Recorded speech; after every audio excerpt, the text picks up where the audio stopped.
Welcome back, everyone, to another episode of Throwing Partners, episode 21. We are old enough to buy alcohol. We're there. We're 21. Let's do this. We're going to rage. Just kidding. We're going to rage about sports. It's going to be quick today. Just me, as you can tell if you're watching on YouTube and listening. Just me. Chris is doing things like dissecting things for science, and I don't want to get into it because it's really gross. So we'll bypass that. So we want to apologize for the delay in last week. Sometimes life happens and you're tired from work or school, and both of us were just kind of like, you can do one and I'll do one. And it just never happened. So apologies for that. Sometimes when life gives you lemons, you put the lemons away for a little bit and then forget to make the lemonade. And then a week later, you make the lemonade. So just procrastination on our part, just because we're tired. We try to get this out as quick as possible or once a week, but sometimes life gets in the way. And we've been pretty good, actually. That was our first big break, quote unquote, in forever. So this is our first one. So it's gonna be quick today, just me. Some stuff to talk about. It's mainly going to be baseball, of course, but we'll start with the NFL. Alex Smith called it a career from the Washington football team, and he just won comeback player of the year. He wasn't in their future plans.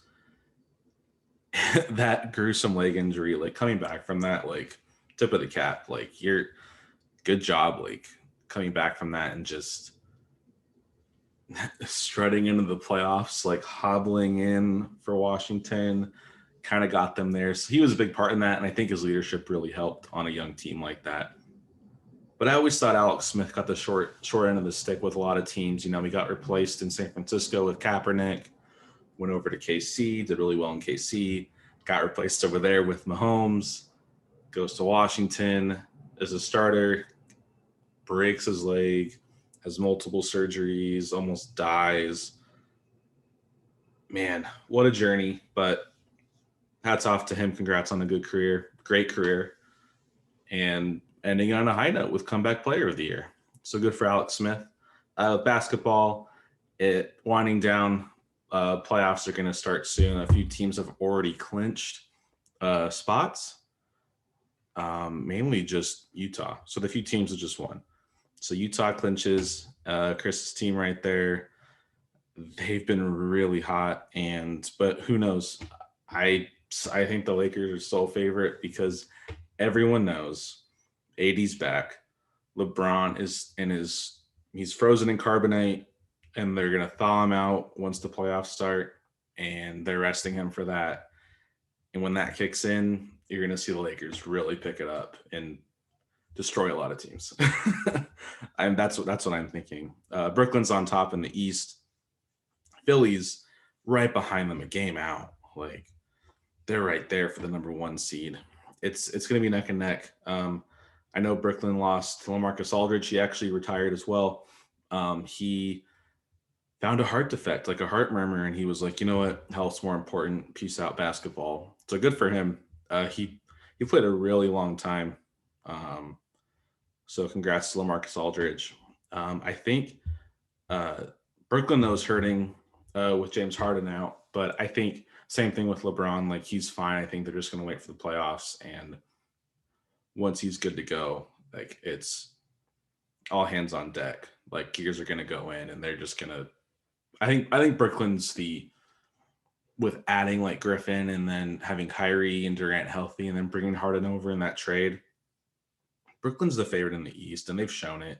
They've really picked up on their defense. They're annihilating teams.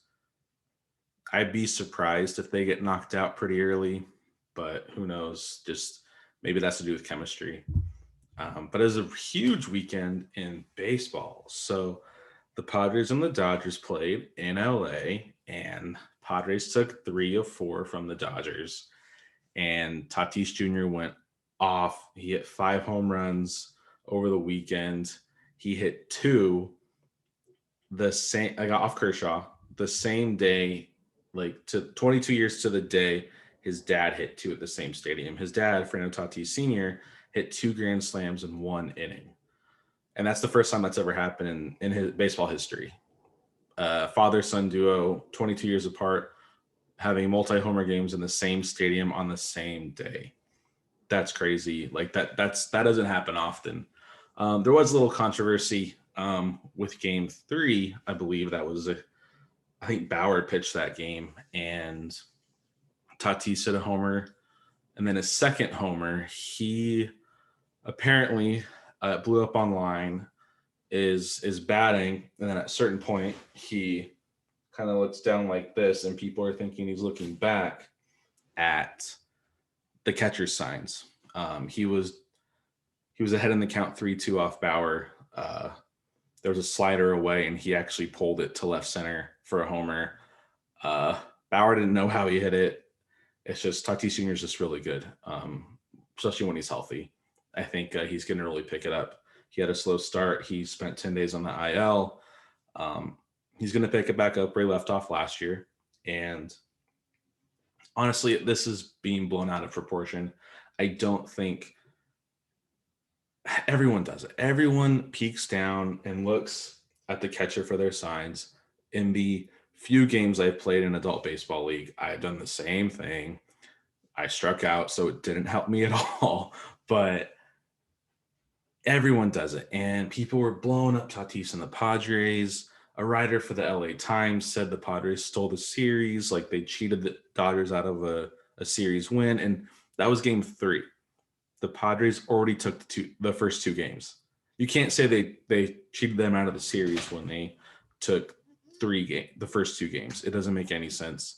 They're blowing out of proportion, and I think that's just how rivalries are going to start. And I think I've seen a lot online. Dodger fans and Padre fans are really hungry for playoffs, and they have a good team, and they saw it last year, and they have an even better team than last year. And I think they can, if they take season series like this against the Dodgers, they have the chance to, win the West.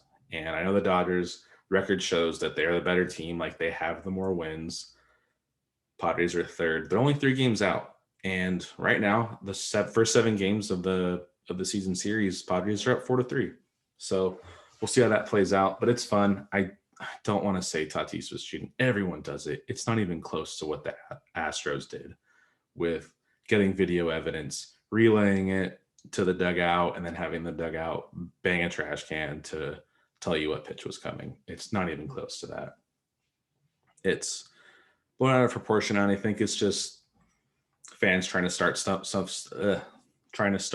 stuff up, really, if you want to say it like that. But yeah, Padres are good, Dodgers are good, Angels are low, Yankees are even worse. So that makes a lot of people happy. Shohei Ohtani pitched today. If you're listening, this is Monday night. Listening, it's Tuesday, wherever you're at in your week. But he started off really rocky tonight and gave up 4 runs in the first, and then just really settled down. Angels came back, took the game 9-4. They won it. He threw 5 innings, struck out 9, walked. I believe he walked 2 or 4. I don't know, but he really calmed down. He had almost 30 pitches in the first, and then left in the 5th with 75.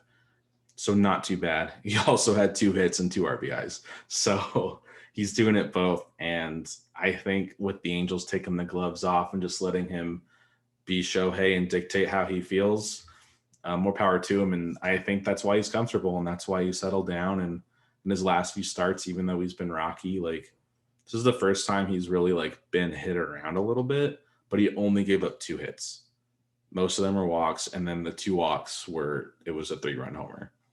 So look for him to just in each start get better and better. And I think knowing how he changed that in the second inning, you're gonna see that in the first inning, and he's gonna pick it up where he left off, and he's gonna hit the days he pitches. And you kind of wish I mean, as an Angel fan, I'm glad he's on the Angels, but man, you kind of think like when he came over from Japan, you'd think he'd sign with an NL team, so he'd have that more like opportunity to like not have the DH. But he's doing both, like, for not even every 5 days. He's in the lineup every day. day he's pitching, day after, day before. It doesn't matter. Yesterday he hit a home run to the go-ahead homer against the Astros. Today he strikes out 9, has a double and 2 RBIs. Tomorrow, who knows what's going to happen. He's really fun to watch, and I think having everyone back and healthy, I think, like I said earlier, I think he's a difference maker in whether or not the Angels make the playoffs. And also, I'm going to say it right here, right now, Mike Trout's sitting well over 400, and he went 4 for 5 tonight.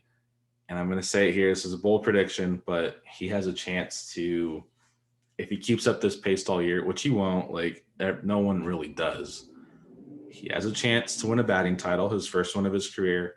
But I think he might win the Triple Crown. I think, he's always up there in homers and the tops. He has 6 already this season.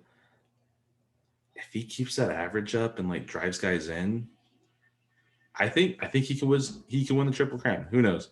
But place those bets in in Vegas and we'll see what happens. But I think I'm going to end it there. It was a quick pod. I just want to tell you guys again, like next week, it'll be me and Chris again. Thank you again for being patient with not hearing from us last week. We're fine. We were just tired of work and school. We were just taking a little break. But we'll see you guys next week. Thanks for listening.